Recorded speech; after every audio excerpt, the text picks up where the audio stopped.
Cross was potentially just killed right in front of us, and Dabura arrives as all-out war is going to break out between the humans. And yes, the theory that we had in the previous video that the cursed spirits are the Kallians is actually true, so it's kind of obvious, but still crazy to find out that it's true. And this chapter was absolutely insane. I mean, I did not expect it to go from so peaceful last chapter to this, to all-out war. I mean, Cross getting shot twice as well. I don't even know where to begin. I mean, let's just start. Be sure to leave a like on the video. It helps out a ton. Thank you if you do, really, thank you. And of course, subscribe for a ton of consistent and quality Jujutsu Kaisen Modulo content just like this. If you love JJK Modulo, I promise you will not regret subscribing. So let's just start with this chapter. I mean, Cross was shot twice, and it's not like he just died right now. Reverse curse technique could still save him, but it's the fact that one of the bullets went to his heart. You can see right there. I don't know if their physiology is the same, if their body structure is the same as humans. Maybe their heart is placed in a different way and that's how he would survive. But if he was shot in the heart, he would either need reverse curse technique very quickly, or if Cross has a certain body where certain type of reverse curse technique may not work, he might just be dead right now. And that in and of itself is crazy. I mean, the fact that we had the classic American cop where, oh, I thought he was reaching, you know, he's reaching for his weapon. Classic way to kill the aliens of all people. Like, I don't know if Gege even realized what he did. I really don't know if Gege did that on purpose, but it's just too striking of a coincidence where, you know, the guy in the suit, the official guy, is on edge and the alien just reaching for his pocket was like, oh, he's going for a weapon, and just fills him full of lead. Like, I swear that might just be a coincidence, but it's funny nonetheless. It's really, like, just a funny irony. Gege didn't mean to do that. But getting back to the actual important stuff, the story, right? Cross was shot, and this has many implications. First of all, war will break out if Cross died. I mean, I don't care if it was an accident or not, or what the context is. If Cross actually does die here, that is going to lead to war. The only way that can be avoided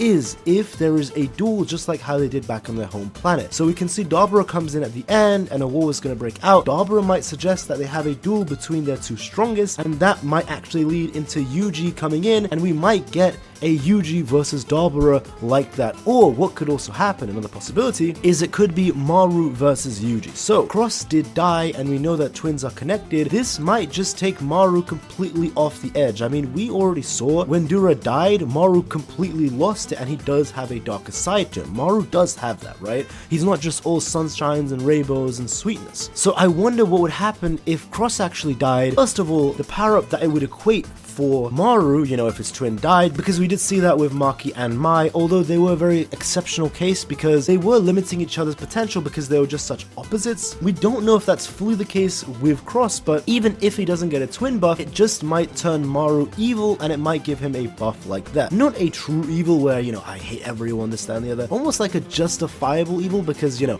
his twin died, that is his only family member, so I wonder how he would turn out if that did happen. I mean, we've seen characters go from very sweet, cuddly, and kind to very dark, edgy characters. Like, that's happened, probably one of the most common shonen tropes, so I definitely wouldn't put it past that to happen to Maru, considering this is a shonen story. But the other thing I want to talk about is if it is Dabura, who, you know, does say that we're gonna have a duel between the two strongest, and that just clears out what happens, that could be a very good way of just having a Yuji versus Dabura, because like I said in the previous videos, there's no way you can have Yuji versus Dabura happen unless it was a duel that was set out between the two factions, the humans and the Sumerians. Because Dabura is just a pretty chill guy, he's a pretty nice guy, he's not gonna go out of his way to just fight everyone and kill everyone. He's not gonna do that. And Yuji also isn't evil, he's not a very terrible guy, you know, Yuji isn't all, I'm gonna beat everyone up for no reason, he's not that type of person. So the only way that this could happen is if the humans really want to fight and the aliens really want to fight, and so almost like they're forced to do it, Dabura versus Yuji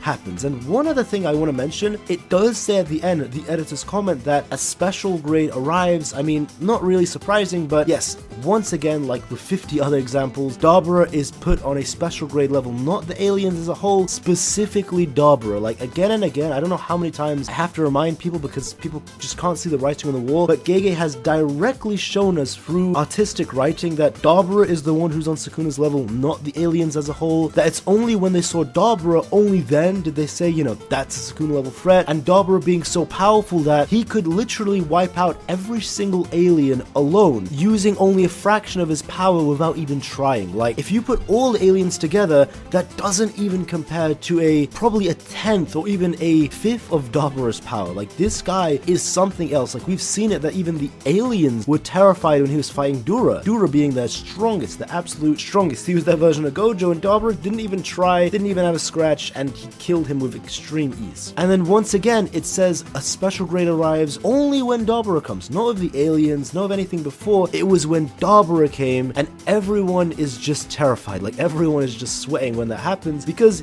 he truly is the special grade threat. He is the Ryomen Sukuna level threat. I don't know how he got so strong, but he just simply is. I mean, it's been shown through 10 different ways already that he is Sukuna and Gojo's level. Whether he's a bit weaker or a bit stronger, I don't know, because we haven't seen him fight. Like, he could very well be, as crazy as this sounds, stronger than Sukuna and Gojo by a bit, or he might just be a bit weaker, but realistically he might just be around their level, just like how Gojo and Sukuna were around the same level. But of course Sukuna ended up winning because, controversial take, but I think Sukuna was just slightly, ever so slightly stronger. Like, I think that was just the difference between him and Gojo. I'm very interested to see how this is going to affect the relationship between Maru, Tsurugi, and Yuka, because we see that at the end they say see you tomorrow, with all smiles, they're laughing, they're so calm, and I wonder what's actually going to happen when they see each other next time. I mean, I wonder if Maru is going to distance himself from Yuka and Tsurugi after everything that happened, not because he hates them, but just simply because of everything that happened. Overall, I will say this was a very cool chapter. I really liked it, especially with how the rain was there. You know, it was raining very heavily. I thought it was absolutely beautiful.